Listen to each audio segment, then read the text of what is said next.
7 নং প্রশ্নে বলা হয়েছে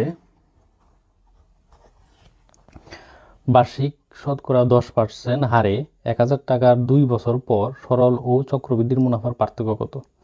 তাহলে আমরা জানি সরল মুনাফা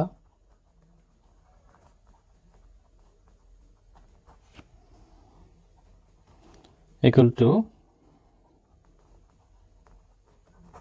এবং চক্রবৃদ্ধির মুনাফা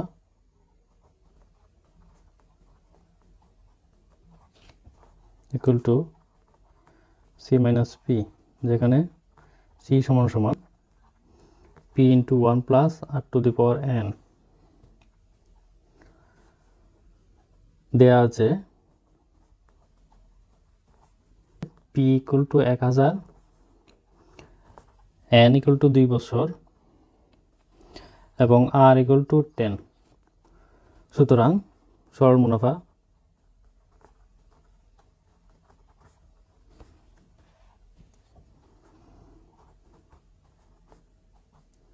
পি এন আর মান বসিয়ে পাই 1000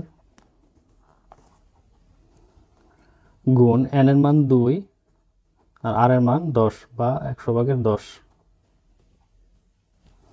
সুতরাং এটা ক্যালকুলেশন করলে আসে 200 টাকা। আবার চক্রবৃদ্ধির মুনাফা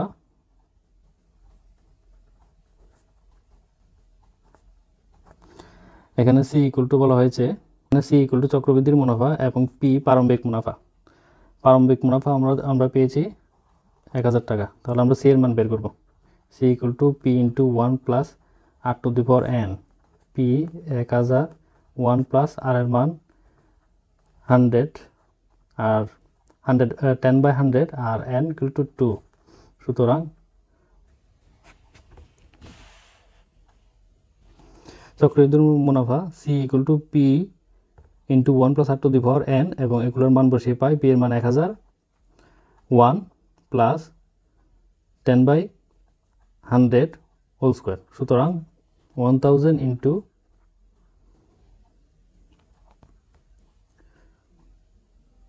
লসাগু করলে পাই 100 plus 10 whole square equal to 1000 into 110 100 whole square.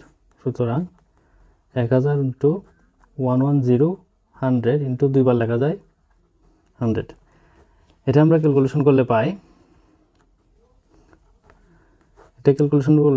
1.21 গুণ করলে পাই 1210। সুতরাং C minus P equal to C এর মান 1210 মাইনাস পির মান 1000।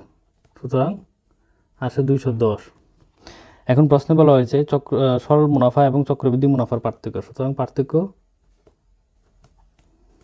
210 মাইনাস 210 আনসার।